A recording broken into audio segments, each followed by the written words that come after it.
What is up, everyone? Welcome to the FAA podcast.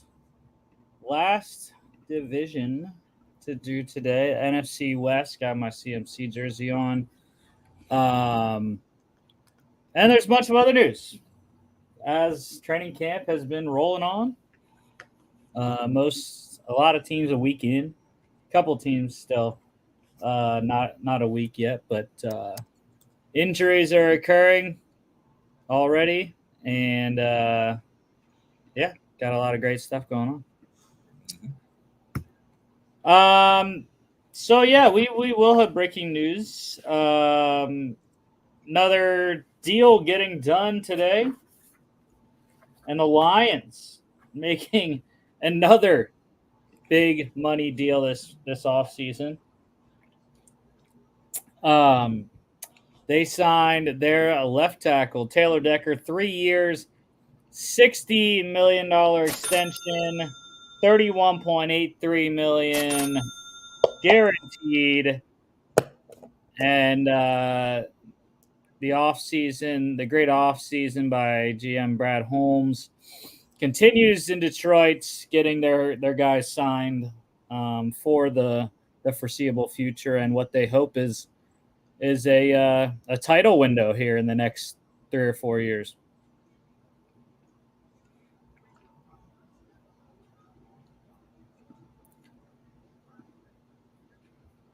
And that is the breaking news. So let's go to regular news anyways. College football news. So we got the details of the NCAA's antitrust lawsuit settlement. So here is the rundown, as kind of simple as I could get it. The schools are now going to be able to directly pay student athletes NIL money with what essentially is going to be a salary cap. 20 to 22 million is the estimated cap on that. It is, I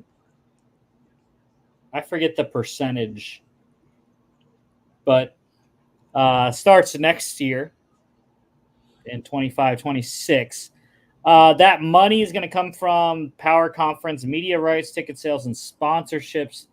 And of course, just like the the pro leagues, their cap will be able to increase over time as the league revenues grow.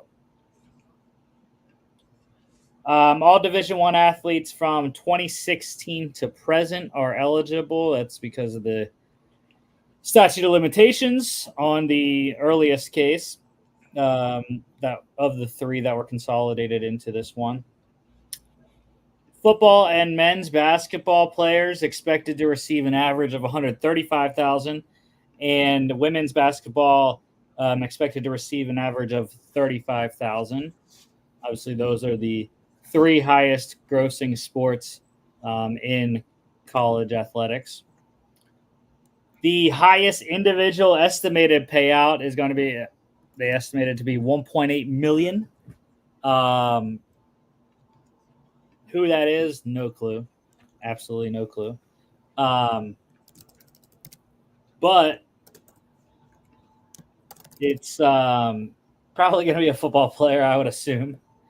And they're going to have some kind of formula that will estimate projected earnings, what the players could have earned when they were in school, before NIL was approved. Athletes can still make NIL money outside of the school with third parties. And scholarship limits have now been removed. The NCAA agreed to do that. Still haven't heard about team roster caps yet, though. So that is something that I think is more than likely going to come down the line. I think we talked about that before when this came down. I hate it. The walk-on is going to be dead, essentially. And then the last thing, an NIL database is going to be created, which I think was one of the biggest things that needed to happen with the NIL space. Knowing what players are getting and knowing that, and schools actually reviewing these deals, making sure the players are getting their fair share and not getting screwed by an agent taking like a 33% or whatever, which is ridiculous. And also I think it's really great because it creates the market. Then you don't have to guess, kind of educated guess what the market is for either your client or if you're the company, trying to sponsor an athlete, what their value is, and so you kind of know what the market is with the NIL database. Not sure who all is going to have access to that though, so that might cause an issue on that front. All right, UFL news. UFL to NFL. The MVP is back in the NFL.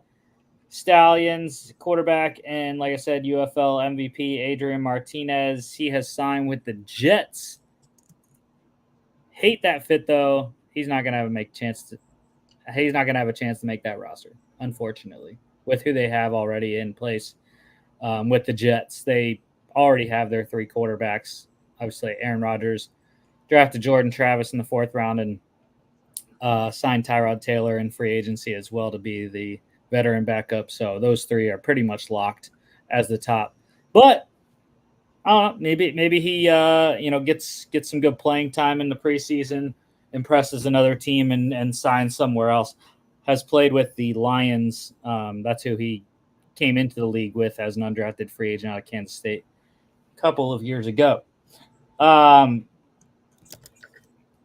The Cowboys signed a couple UFL receivers. Renegades wide receiver Deontay Burnett and Defenders wide receiver Kelvin Harmon. And I think we talked about that when we talked NFC East, the lack of quality depth in Dallas at the wide receiver position. They've had success, obviously, back-to-back years with spring football guys, Kevontae Turpin and Brandon Aubrey the last 2 seasons. So, maybe Dallas makes it 3 for 3 and hits on another spring league guy.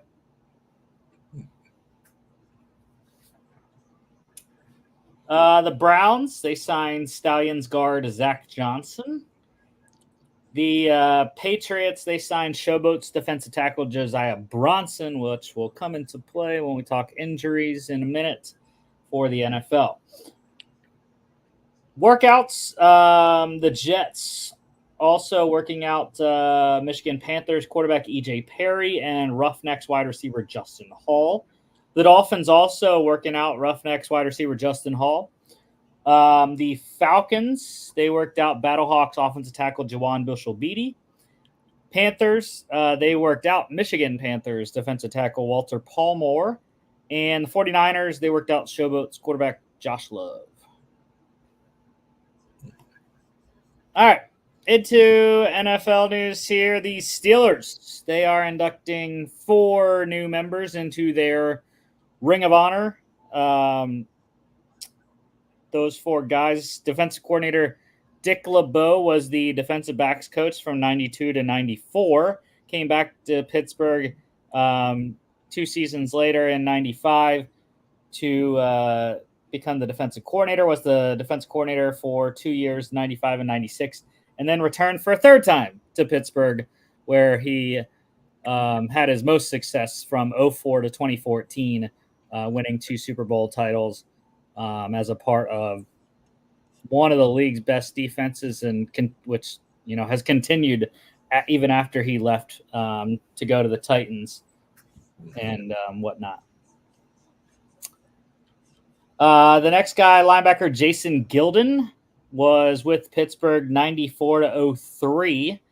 3-time Pro Bowler, 1-time first-team All-Pro in 2001. 158 career games with Pittsburgh, 126 starts, 507 tackles, 378 solos, 58 tackles for loss, 77 sacks, 15 fumble, 11 fumble recoveries, 3 touchdowns returned on those 11, 24 pass deflections, and 2 picks. In the playoffs, he was really good as well. 13 games, 8 of them starts, 32 tackles, 27 solos, 4 tackles for loss, 5 sacks, 3 fumble recoveries, and 6 pass deflections. Unfortunately, did not win a Super Bowl with Pittsburgh, retiring before they went in 05. The third guy, running back Willie Parker, more our generation. 04 to 09, his whole career in Pittsburgh. 2-time Super Bowl champ, 40 and 43. 2-time Pro Bowler, 79 career games, 60 starts, 1,253 carries, 5,378 yards, 24 touchdowns, 84 receptions, 697 yards, 5 touchdowns. The big one on there is 17 career fumbles. It was pretty big. I saw the one year he had 7. I think it was like his second or third year. I was like, holy crap. In the playoffs, started all 7 of the games he played. 127 carries, 471 yards, 3 touchdowns, 12 receptions, 77 yards, a touchdown, and 2 fumbles. It's interesting. He only played in the playoffs in the 2 Super Bowl runs. I can't remember if he was hurt or whatnot the couple years in between 06 and 07. Or I guess it would have been 06 and 07.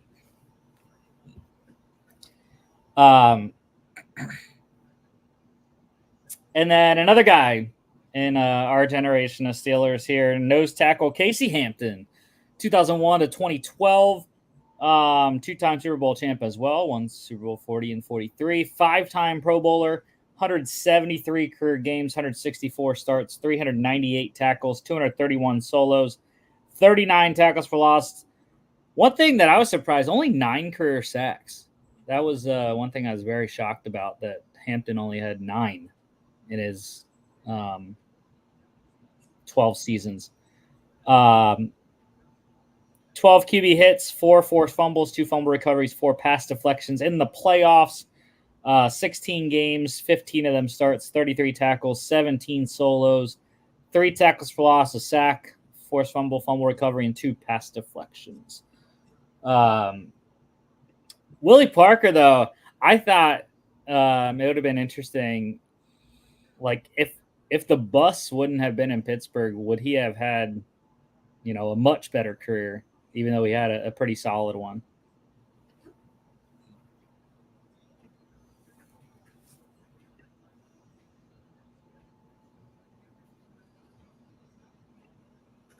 All right.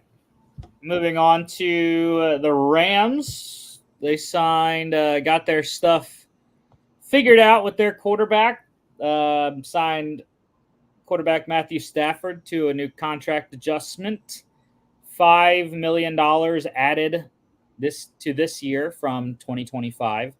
And they added a $4 million guaranteed roster bonus for next season as well. So a little more security for Stafford there in LA, and the Rams keep their guy happy.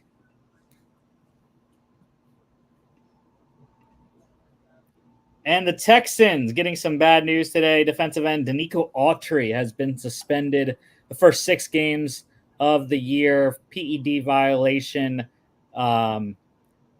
It's kind of interesting. I haven't heard that he's appealing. I don't know why he wouldn't. To get it reduced to like 4 or 3, because he's a first-time offender for one. And from the statement that I read that he released, it was very unintentional and unknowing, because it was the pharmacy's fault that they put it in his medication or whatever. So,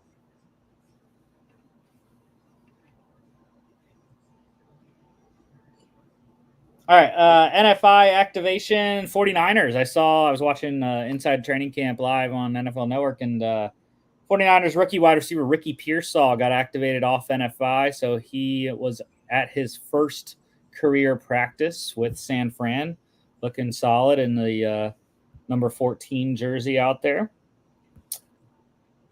Couple guys activated off the PUP. Fellow rookie Giants tight end Theo Johnson activated off the PUP. Let's go, Theo.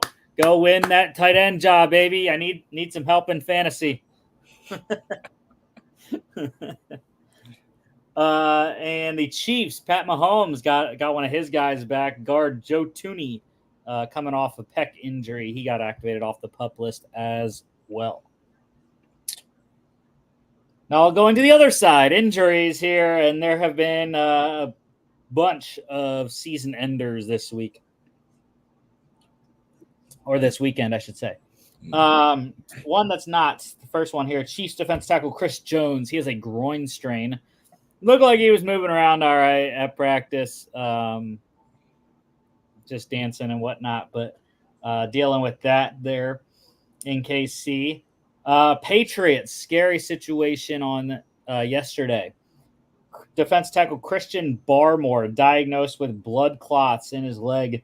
Unknown return timetable for Barmore. But like I said, makes a lot of sense that New England went out and signed Josiah Bronson from the Memphis Showboats, obviously to fill that roster spot, as well as give them a veteran option at the interior D-line spot there. But that's a big blow. I mean, you could argue Barmore is their best defensive player in New England. The Cowboys got bad news yesterday. Edge rusher Sam Williams, he is out for the season, torn ACL. Young player looking to take the next step this year. Not going to be able to, and going to have to wait till 2025 for that.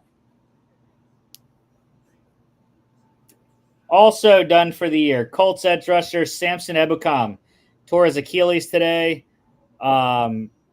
Just like the Patriots, big blow for Indy, maybe their best edge rusher there. So the Colts might be one of the teams, like Carolina has been, getting into that veteran edge rush market.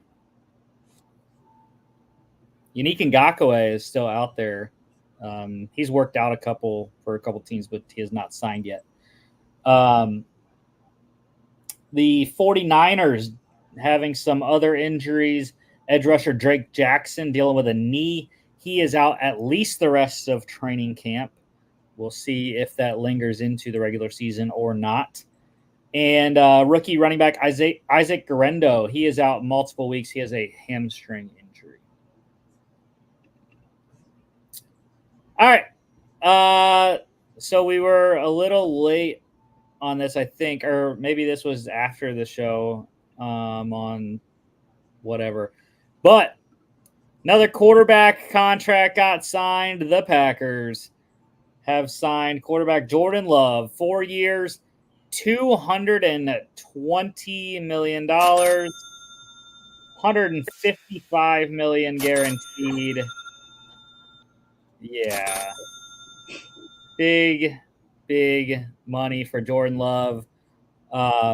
55 a year. He beats Tua Tagovailoa's deal. They were signed on the same day.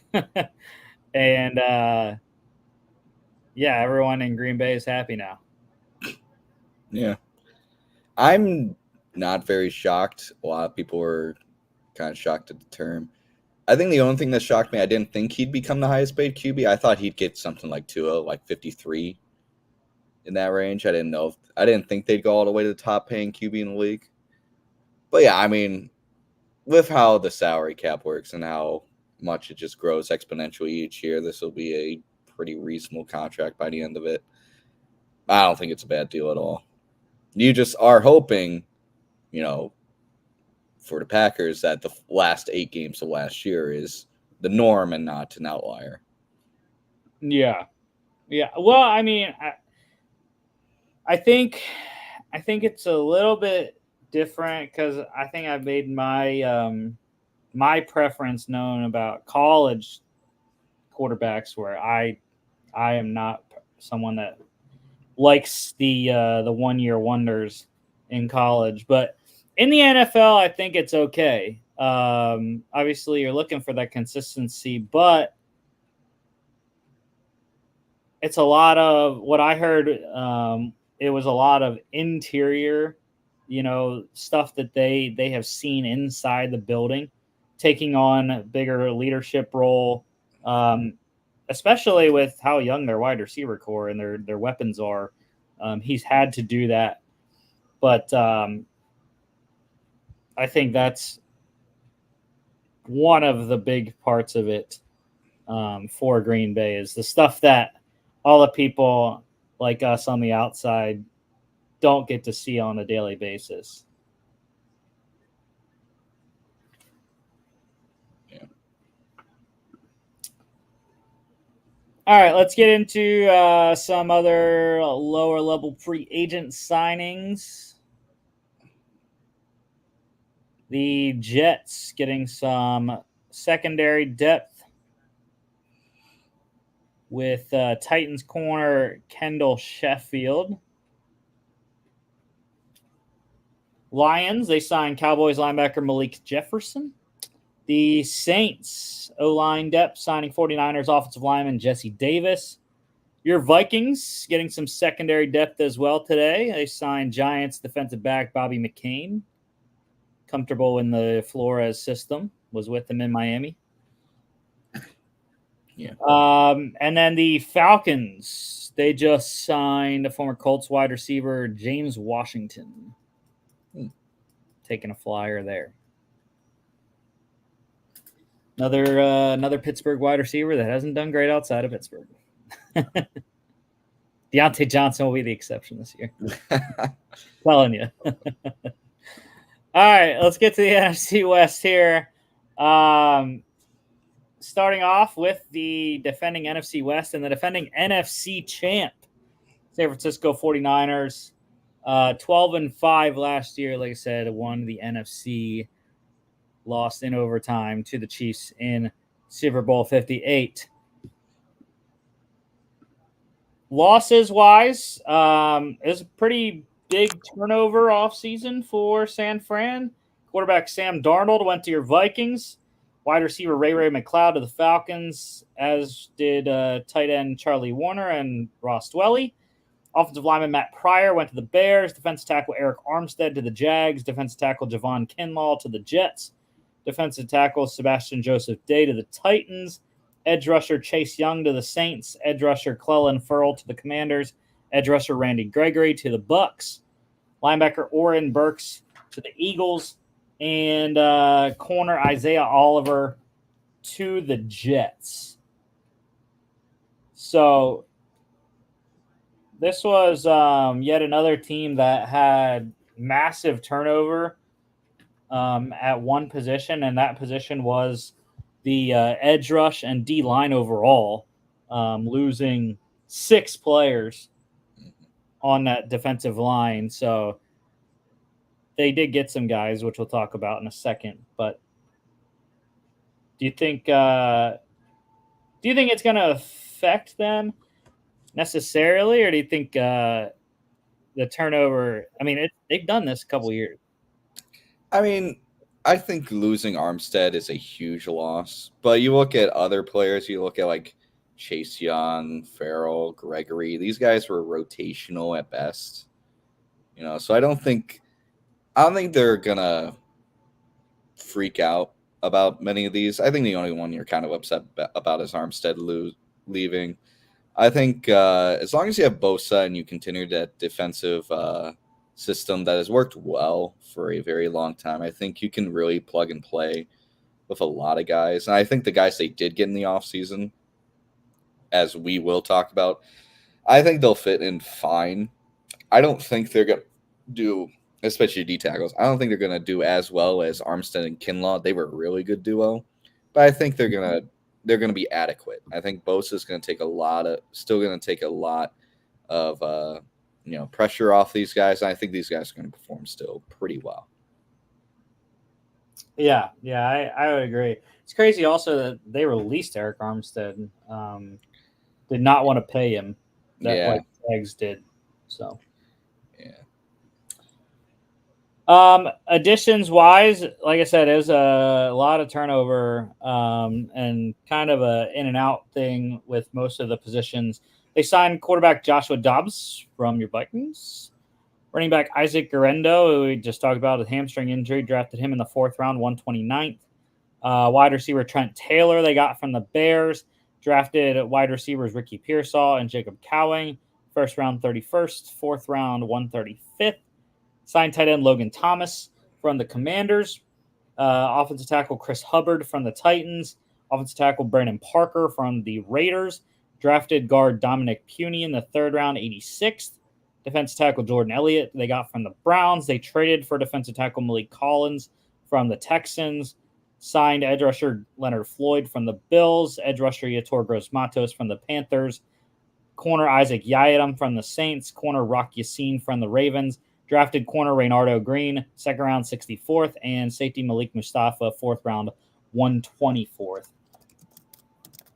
So, yeah, a lot of players there coming into San Fran. No rookie starters to speak of on our lads right now. But, and I still think is questionable draft pick anyways for Pearsall because Ayuk still hasn't gotten traded yet. But a couple that I really like, Logan Thomas, I think is going to be great. And I think if he stays healthy, the 12 personnel will be very, very good for CMC and Kyle Shanahan. I also I love the Malik Collins trade as well. Low cost trade for them. I think it was a 5th-round pick to Houston. He's going to come in, start right away. And other than that, Leonard Floyd, I mean, he's been good everywhere he's been. So I think he's going to be solid on the opposite of Bosa there.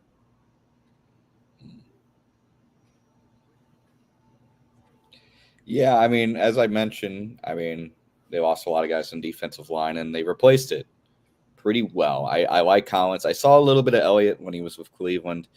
Nothing more than rotational, but again, 49ers do well with rotational guys. Leonard Floyd, I think if you can get the Leonard Floyd that the Rams got when he was there, he's going to be better than even Chase Young was.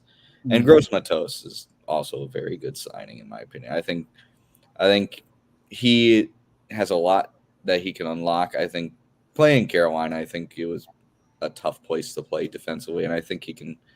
I think he can really find his stride. So yeah, I like these signings. I think, and draft picks too. I like how they draft and how they went about this offseason.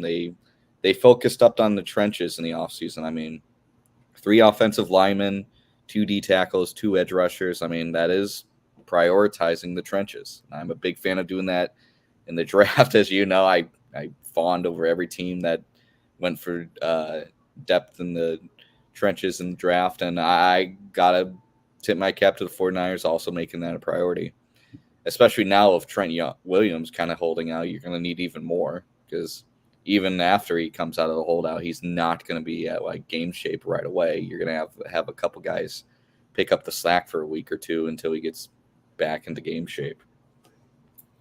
Yeah, they have 2021 5th-rounder Jalen Moore as the starter at left tackle while Williams has been away, with Hubbard backing him up. So, all right, record-wise here for San Fran. Let's see what we got. 12-5 last year. So week 1 at home against the Jets, Monday Night Football. They beat Aaron Rodgers. I think they can do that. That's going to be a really good game. And I mean, I haven't. It's a little early. No one has really put their picks out yet, but I could imagine that there are people that are going to put San Fran versus the Jets in the Super Bowl. Could see that. At the Vikings, they'll win. At the Rams, I don't know. I like LA, but I think they got some defensive issues.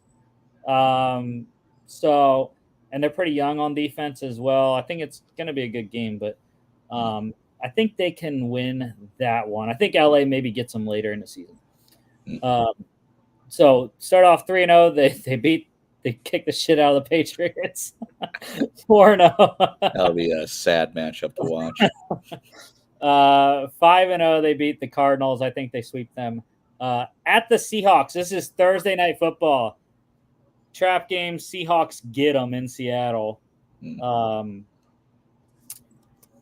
Super Bowl rematch. It is in San Francisco. These 49ers are very good in the regular season, and I think they win the rematch in the regular season. So I'm going 6-1 here. At home against the Cowboys. Another primetime game in Santa Clara. We know what happened last year in Santa Clara against Dallas. So, hell yeah, they beat them. Bad, just like they did last year. 7-1 into the bye. They're feeling good. At the Bucks, they can win that one, 8-1. At home against the Seahawks, they win 9-1. At the Packers, I want to pick Green Bay to beat them, but San Fran consistently goes to Green Bay and wins. So Dude, they love playing in Green Bay. I mean, I can't remember. I'm trying to remember. I think they're like 4 or 5-0 in their last 4 or 5 appearances in Lambeau, playoffs included. Yeah, they just fucking love it up there. And that's a rematch as well. Rematch of the divisional round game in San Francisco last year. But again, they win in Green Bay. So let's go to 10-1.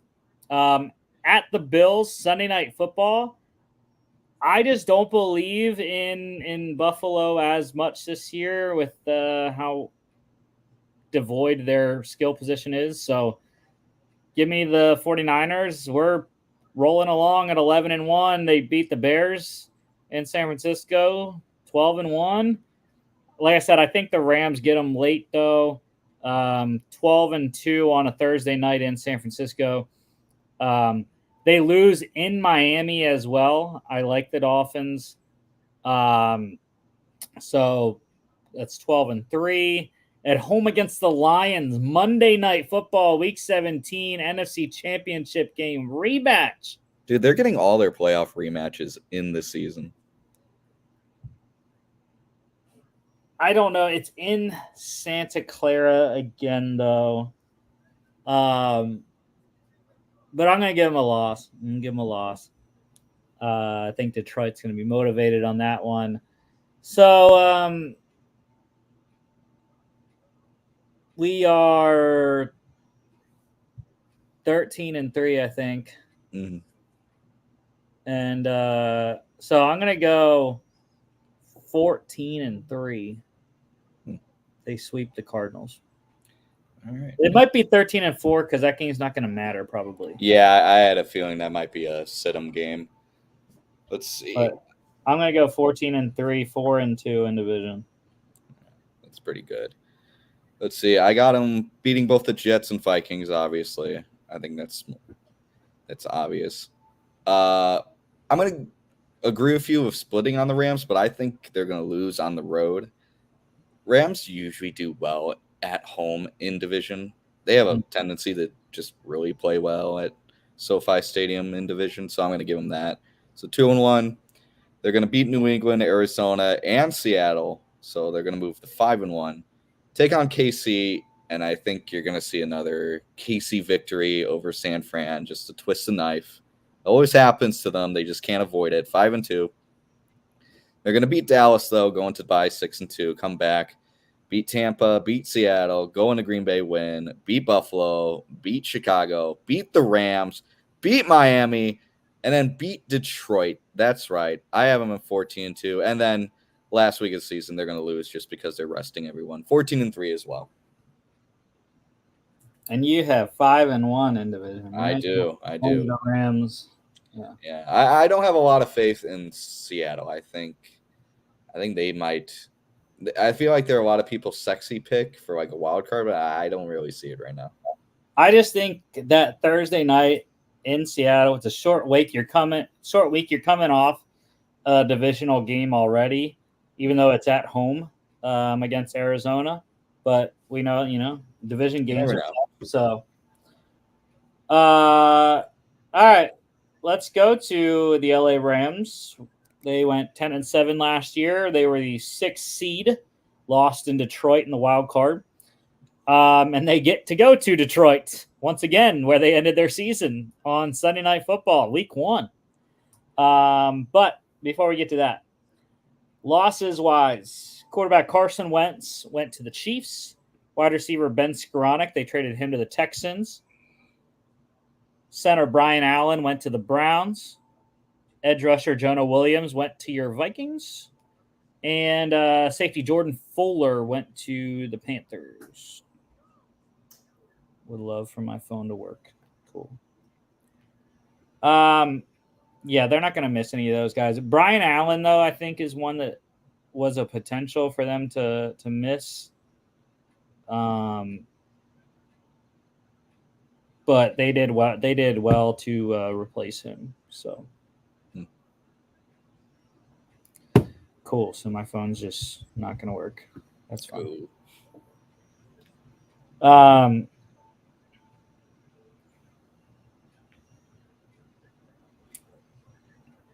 Additions wise,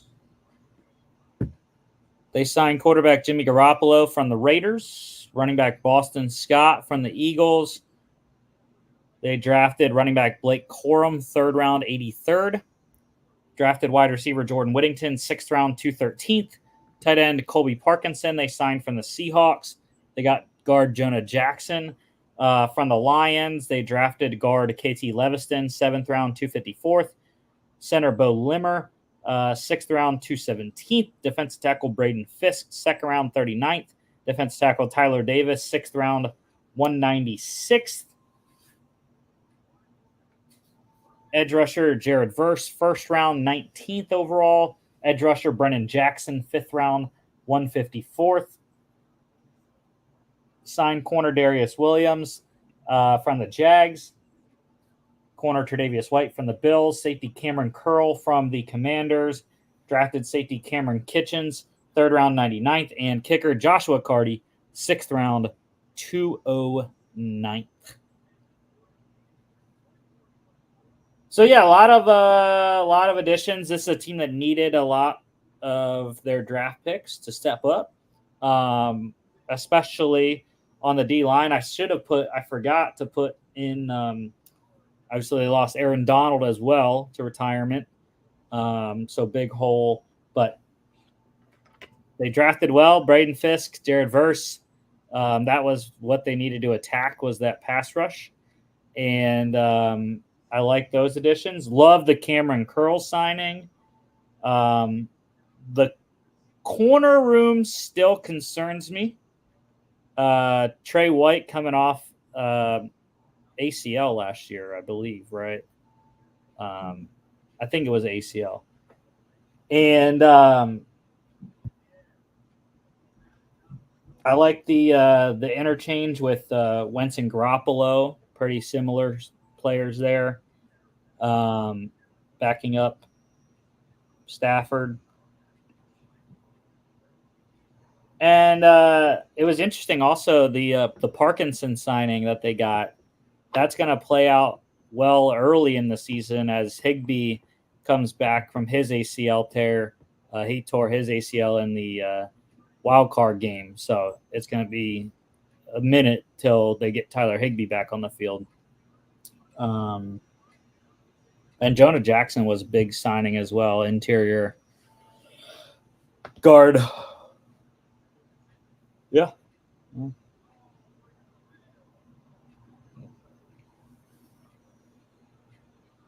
Any other thoughts on the Rams off season?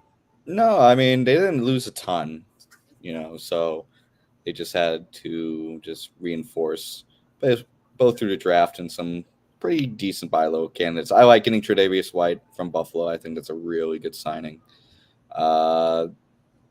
This defense just needed a ton of work, especially with Aaron Donald just basically no longer going to be able to what's the word I'm looking for? Basically just save this defense from its own inadequacies. You got to do better now that he's gone. But I think they did well. I like the draft pick of Verse as well. I think Fisk is really solid as well. Tyler Davis is pretty solid. I mean, there's not much to complain about. I think this team could still be a playoff team. Probably still not, fighting the 49ers for the division, but still, they'll probably make the wild card, in my opinion. It's always going to be an interesting. They're going to be on the same ride that you're on, Jimmy. Rookie kicker, baby. Rookie kicker, baby. Vikings just got rid of the other kicker they invited to the camp because they already like the guy they got. Oh, Parker Romo. Yeah, he's gone. Cut him. Oh, all right. On to the schedule, and you're up first, sir, for LA. All right. Well, they're going on the road, Sunday Night Football in Detroit. Another wild card rematch. I think they're going to lose the wild card rematch. I think when you bring in a lot of guys and you lose a guy like, Aaron, you're going to struggle a little bit out the gate. And Detroit has a very stacked roster. So going to go 0-1 at first. Beat Arizona 1-1, and I think they're going to beat San Fran at home 2-1. Go to Chicago. I think they're going to win, go 3-1, but come back, lose to Green Bay at home 3-2. Go on the bye week 6 3-2. Face Las Vegas 4-2. I'm going to have them lose to both Minnesota and Seattle 4-4. I'm going to have them win against Miami on Monday night 5-5. Beat New England 6-5. Lose to Philly on Sunday Night Football 6-6. I have them beating both New Orleans and Buffalo to bring them to 8-6. Lose to San Fran 8-7. But I have them beating the Jets, Arizona, and Seattle at home. Same record as last year, 10-7. I think that made them 4-2 in division. No, 5-1 division. Yeah, they do really well division-wise. All right. See, I don't know if on that again. The corner position, especially early on in the year, I think is going to be a problem, and that's why I have them also losing at Detroit Sunday Night Football. I have them going 0-3 to start this. They lose in Arizona. Marvin Harrison is going to give these guys fits to start the year off. And then I had them losing to San Fran at home. So 0-3. They get it back, though. At the Bears, they win. They lose to the Packers, so it's not great. It is 1-4 going into the bye. But they've been here before. They were there last year. They were 3-6 last year before they turned it on and went 7-1 down the stretch. And I think that's kind of going to be the same thing when their schedule lightens up after the bye, because they win against the Raiders. They win against the Vikings on Thursday Night Football. They go to Seattle. I think they're going to split all three this year. In Seattle, Seahawks-Rams is always a tough matchup. So in Seattle, they lose. So that's 3-5. They lose against the Dolphins on Monday Night Football. Look where they're at. 3-6, just like they were last year.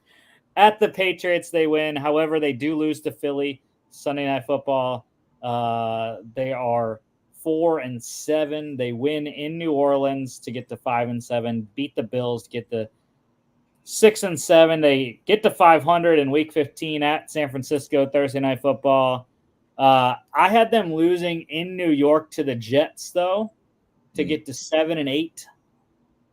They do sweep the rest, though, at home against the Cardinals and Seahawks to get to 9-8, 3-3 in division. Stuff schedule. The NFC West plays the NFC North. So obviously they got the Lions and the Packers as the two teams to watch there. They also have to play the AFC East. So the Dolphins, the Jets, the Bills as well.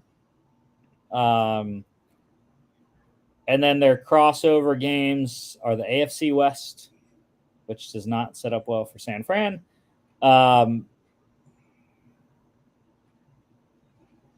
The NFC East, which is not great for LA, and the NFC South, which I think is okay with all of them.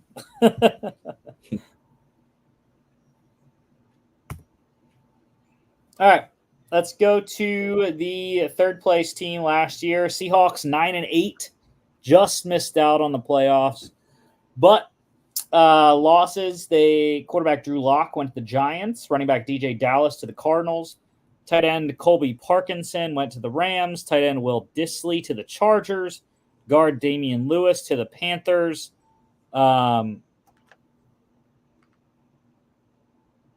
Defensive tackle Mario Edwards Jr. went to the Texans.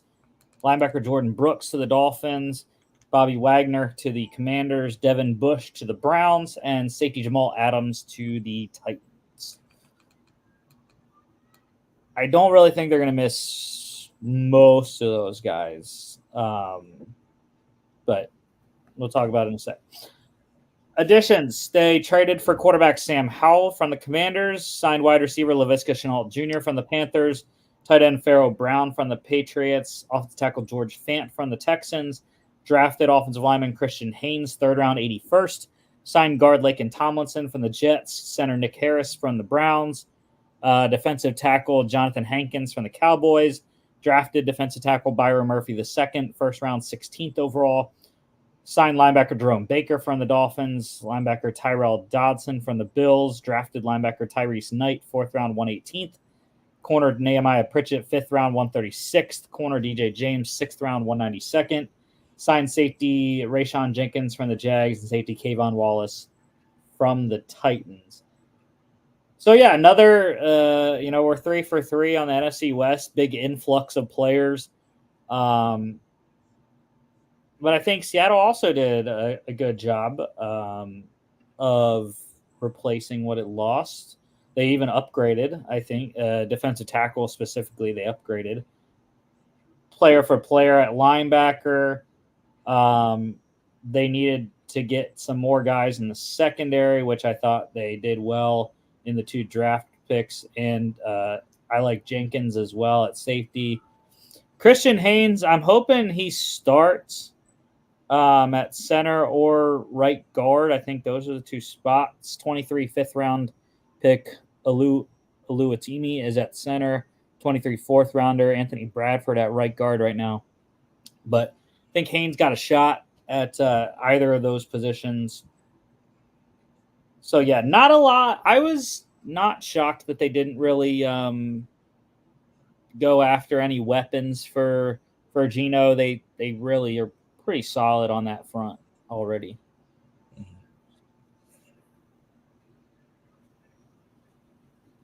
Going to the schedule?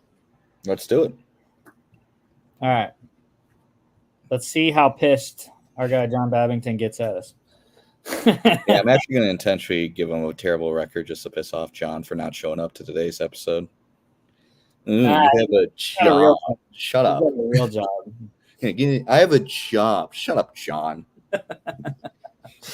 All right. Week 1 at home against the Broncos. I think they will win that one. At the Patriots, they win as well. At home against the Dolphins, they lose. They lose in Detroit Monday Night Football. So that is 2-2. I think they can beat the Giants. Maybe Daniel Jones is hurt. We get a Drew Lock revenge game. Who knows? 3-2. They win. I had them winning at home against San Fran Thursday Night Football. So 4-2 at the Falcons. That's a toss-up game for me because that's pretty far trip to go from Seattle to Atlanta. I think I'm going to give them a loss. I think by that time in the season, Kirk will be settled in the offense and they'll be okay. I think there's probably going to be some points in that game because, I mean, the Seahawks are probably the better defense out of the two, but we'll see. So 4-3. I think they can beat the Bills. It's another toss-up one, but I go 5-3. I had the Rams. I had them beating the Rams as well at home. So 6-3 into the bye at San Fran. They lose to get 6-4.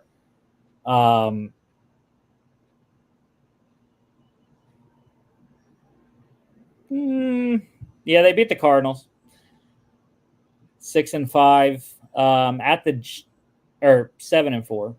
I should say 7-5 though. They lose in New York to the Jets.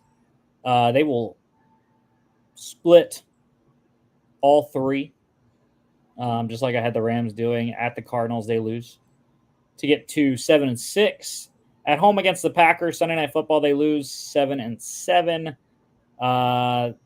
They do beat the Vikings though, 8-7.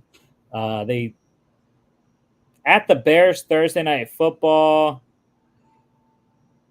It's week 17. Caleb might be going by then, but I'll give him the win. Get the 9-7, but they lose in LA to miss out on the playoffs again. 9-8, 3-3 in division. You're much nicer to Seattle than I will be. I see a lot of regression with Seattle this year, but it's not going to start right away. They're going to go 2-0. I think Denver at home, and then New England. I mean, those are cakewalks, I think. But Miami and Detroit are just going to give them absolute headaches. 2-2, beat the Giants 3-2, but lose to San Fran and Atlanta. I think I had Atlanta winning, and I will stick with that. I think Atlanta by week 7 will have it figured out. So I think that brings them to 3-4. Buffalo's a tough one. This one's tough because I don't know how to. I feel a lot of regression with Buffalo as well. So this is a real big toss-up for me. Ty goes the home team. I'm gonna go Tigers, the home team. Seattle has an incredible home field advantage. So I'll go 4-4. Lose to the Rams 4-5. Go into the bye week at 4-5. Come back out of it. Lose to San Fran 4-6. Come back, beat Arizona 5-6. Lose to the Jets 5-7. Go to Arizona, also lose there 5-8. Lose to Green Bay 5-9. Starting to get a little sad up there in the Pacific Northwest. But don't worry. You'll get one more. You'll beat Minnesota. No, I thought for sure you were going to give it. Nah, you'll beat Minnesota. Because I feel like at that point in the season for Minnesota, it'll definitely be hey, JJ, just go out there, play, and just see what happens. There's no real worry at this point. And I'm going to have them lose to Chicago. What does that put them? 6-10? 10. Yeah, 6-10. And then lose to the Rams, end the season 6-11. I think. Man. I'm not nice to Seattle this year. I think Seattle to me is kind of my NFC version of the Buffalo Bills. I think they drafted well, but I don't love their quarterback situation. I think Geno Smith is fine, but my fear is, and I think this is going to be the year, he's going to really be figured out. I think his system's getting figured out. Plus, there's like a new coaching scheme, and I think they might have some trouble adopting it. So it's going to be a tough first season for new coaching. 6-11 makes a ton of sense to me. I think there's going to be a lot of questions about Geno Smith long term in Seattle. Are they going to go QB next year? Are they going to wait till 2026? There's going to be a couple questions to ask for Seattle at the end of the season. I think they're going to regress, and it's going to be a very frustrating season for them. Well, 6-11 would put them in range. It would. They'd be down there with teams like Tennessee, the Giants, Washington. But Washington won't draft a QB, so they won't have to deal with that. They'd be on the back end of, they'll be drafting like somewhere between like 6 and 8, I would say. Yeah, they'd be on the back end of the top 10, probably. like I said, I haven't really gotten deep into the class next year on the top guys, anyways. Doing some small school prospects, but I think just my feeling is there's probably about four. It's probably about the same as this past year. About 4 to 6 I could see before we even play any games this year. Guys next year, obviously Quinn Ewers, Carson Beck. Those are the big two. And then, you have a lot of other wild card guys, Cam Ward, Miami, and DJ Uyunglele at Florida State and whatnot. So you never know. But like you said, though, there are going to be some teams that are in the top 10 next year that were in the top 10 this year and already got their quarterback. Like New England and Washington. Yeah. Washington, I think they're not going to care about a QB. Carolina's not going to care about a QB. New England. What else? Giants might. It just depends on what they want to do with the Daniel Jones situation. Yeah, New England is going to be there. New England's not going to draft a QB. They have Drake May. Yeah, I mean, everyone got their QB before this coming draft because everyone kind of knows this coming draft isn't great for quarterbacks, which is good for teams. For the one or two teams that are actually looking for a quarterback, because then you just get to pick the top of the top. Really, you don't really have to feel like you're getting the 4th or 5th best. You just have this feeling it's like, all right, if I want a quarterback, I'm going to get it because no one else really wants one. Yeah, Denver is going to be up there, sort of. Yeah, it just depends on Bo Nix, how they feel about him. I think they wouldn't go back to back. We'll see where we have the Cardinals in a second, but yeah, Kyler Murray might be a question mark, but I'm pretty decently okay on Arizona. I think they're okay with Kyler Murray, at least for past this season. I think they're more comfortable with Kyler Murray in 2025 than Seattle is with Geno Smith in 2025. I think is the best way to put it. Yeah.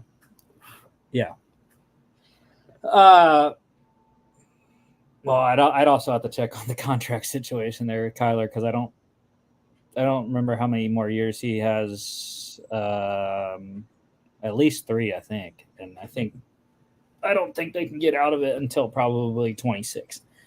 Yeah. But yeah, I mean Seattle. I'm intrigued about the new coaching staff, Mike McDonald, and defensive type coach, but offensive coordinator Ryan Grubb had a great season last year at Washington.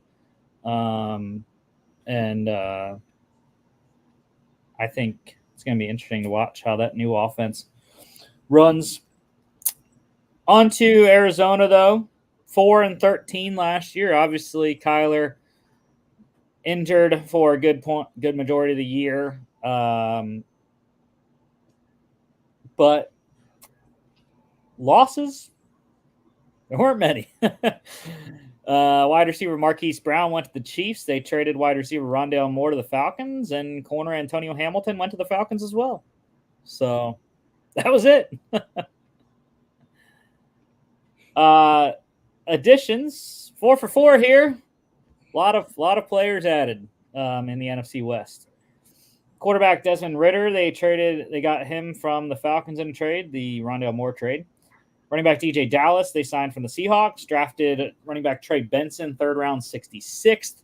Wide receiver Zay Jones, they signed from the Jags. Drafted wide receiver Marvin Harrison Jr., 1st round, 4th overall.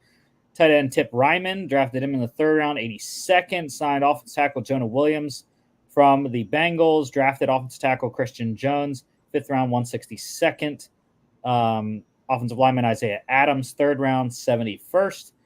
Defensive tackle Justin Jones, they got from the Bears. Defensive tackle Bilal Nichols from the Raiders. Drafted defensive tackle Darius Robinson, 1st round, 27th overall. Edge rusher Marcus Bailey, they got from the Bengals. Linebacker Mac Wilson from the Patriots.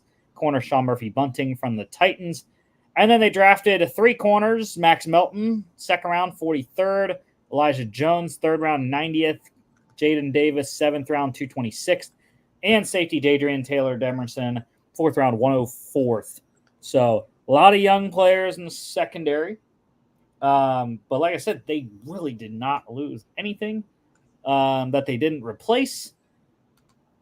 They added an influx in the secondary. And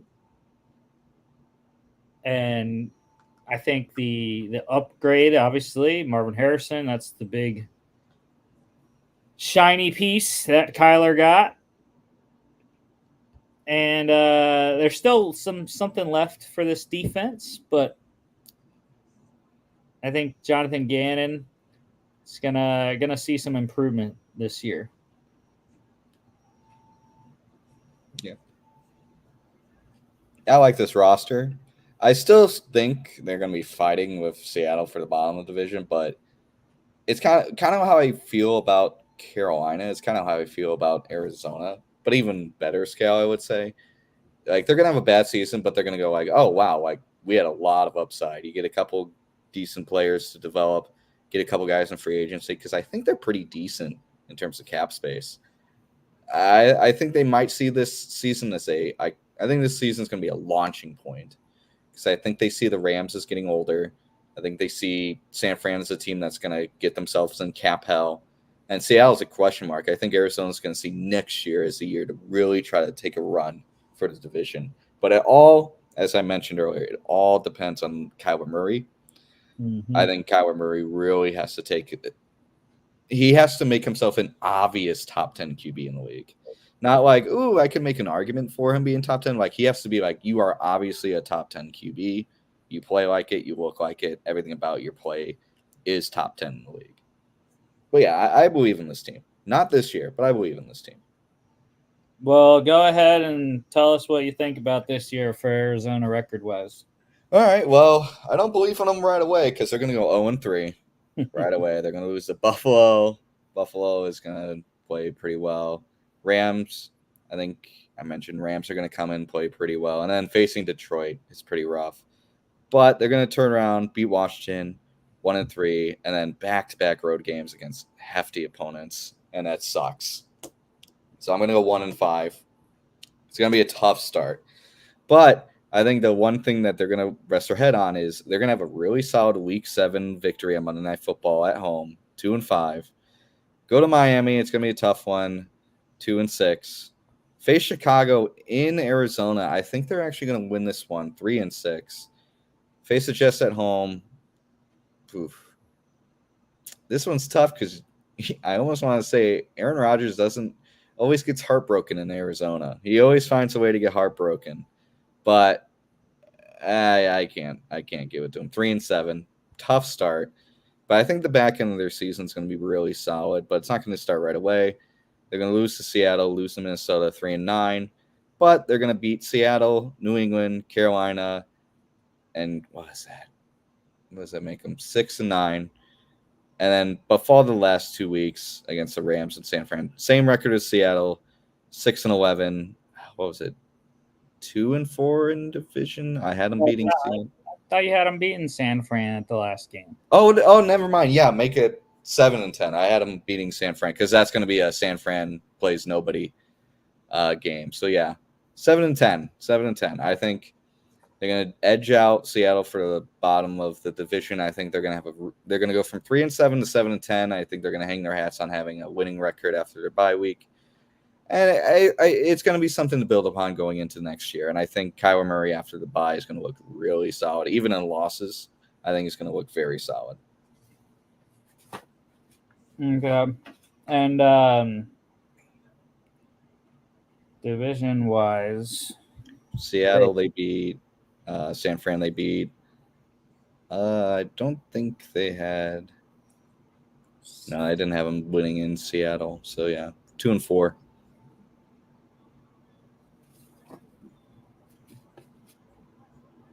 Okay. I was just trying to see if it the numbers worked out. Because 10, 11, 12, 13. Yeah, okay. All right.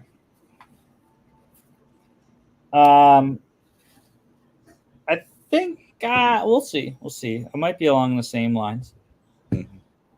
At the Bills, they lose That one, I think I had them beating the Rams. Yeah, because I had the Rams starting 0-3. So 1-1, they lose to Detroit. 1-2, they beat Washington to get 2-2. At the 49ers, lose 2-3. At the Packers, lose 2-4. At home against the Chargers, they lose Monday Night Football 2-5. 2-6 at the Dolphins, they lose. They do beat the Bears at home 3-6. I'm going to go out on a limb and say they do beat the Jets to get to 4-6. I think that's a trap game for some, I don't know, middle of the season. Cardinals looking. And like I mentioned, Aaron Rodgers struggles to play well in Arizona. He always seems to get heartbroken. At Seattle, they lose though to get to 4-7. I'm gonna give your Vikings a win. I'm gonna give your Vikes a win there. 4-8. They beat Seattle though 5-8. They beat New England 6-8. They win at Carolina to get 7-8. At the Rams, they lose to get 7-9, and I think at home against San Fran, I also had them losing. So 7-10, and they are 2-4. I had the same thing. I think 2-4 in division. Sweep by San Fran. Split with the Rams and the Seahawks. Sure. All right. So, to recap, we got both the 49ers winning, repeating as NFC West champs, 14-3 apiece, 5-1 division for you, 4-2 for me. We both had the Rams in second place. You had them at 10-7, 5-1 in division. I had them at 9-8, 3-3. I had the Seahawks in third, also at 9-8 and 3-3. You had the Cardinals in third, 7-10, 2-4. And then the Seahawks in fourth, 6-11, 1-5. I had the Cardinals in last, 7-10, 2-4. So I had a repeat of last year's division standings. You have the Cardinals and Seahawks flip. Yeah.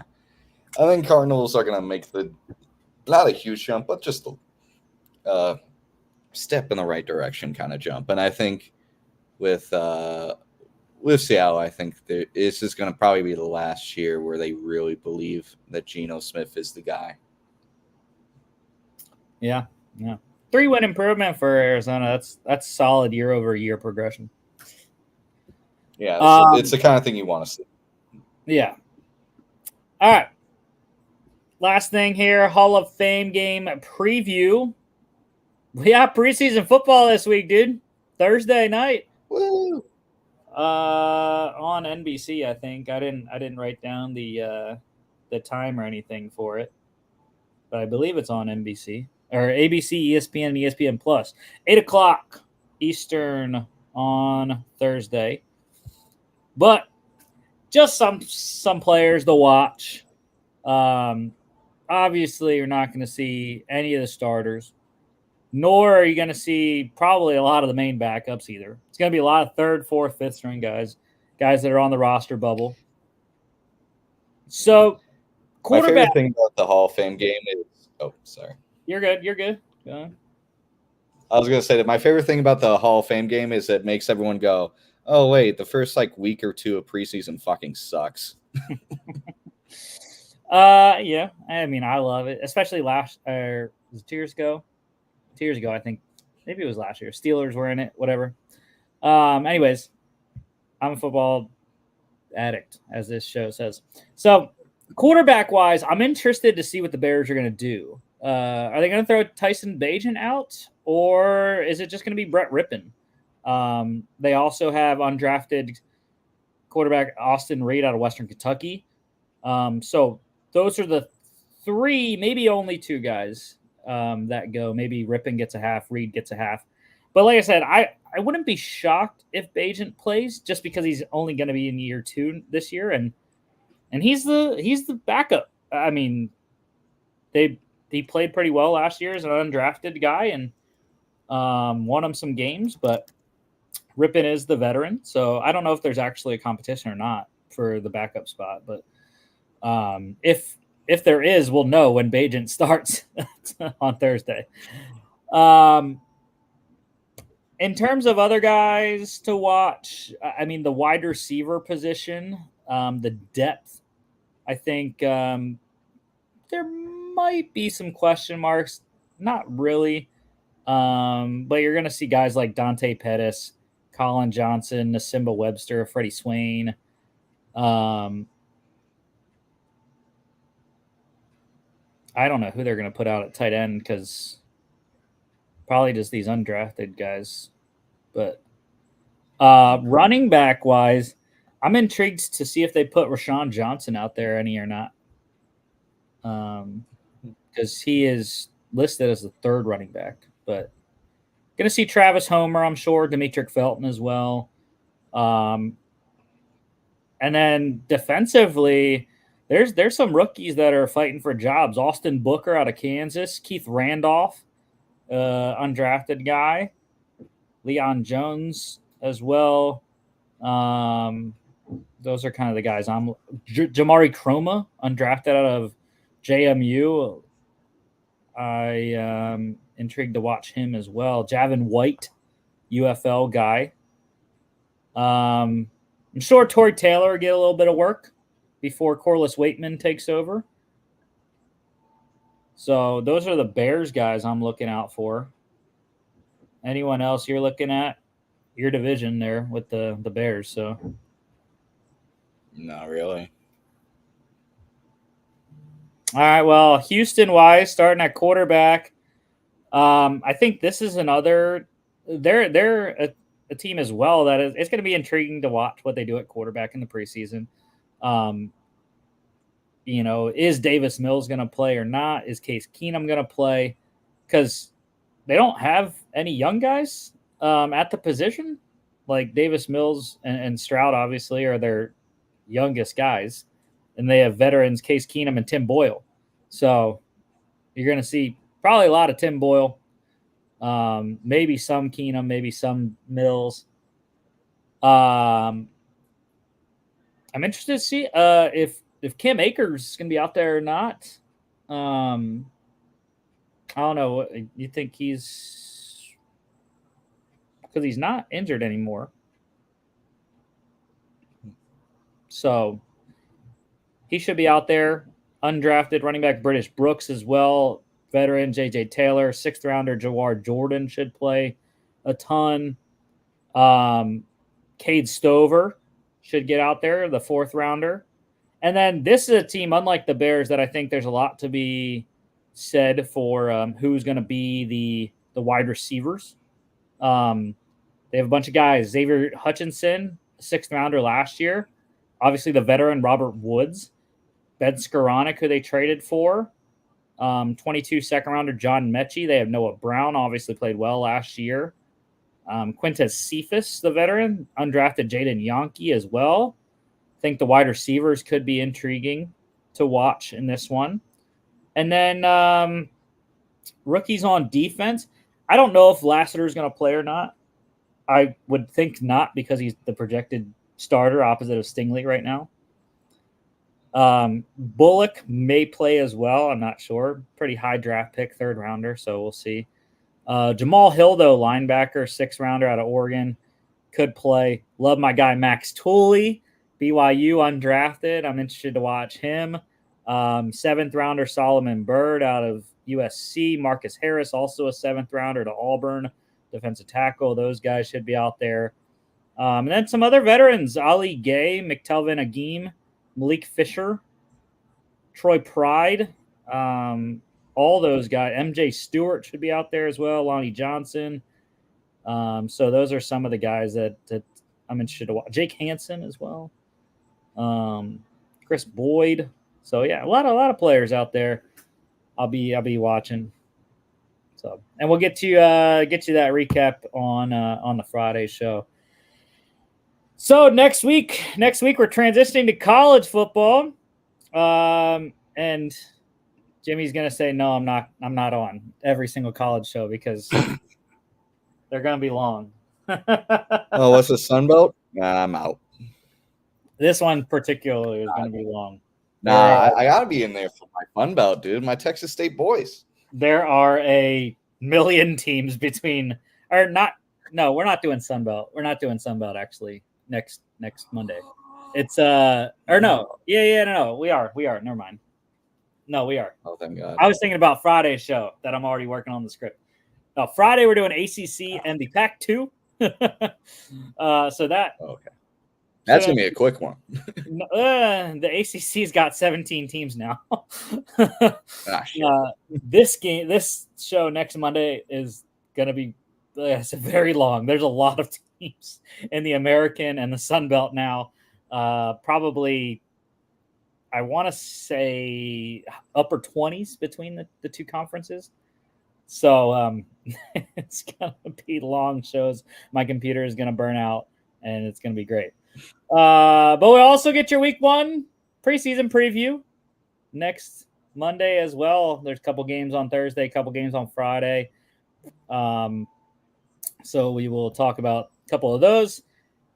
And like I said, of course, get you all your news. Don't forget to follow us on all our social media at FAA Podcast on Instagram and X. FAApodcast.com is our website. Check us out here on YouTube, Facebook, X, and Instagram, as well as Spotify, Apple Podcasts, and iHeartRadio. Thank y'all for watching, and we will see y'all back on Friday. Enjoy the preseason.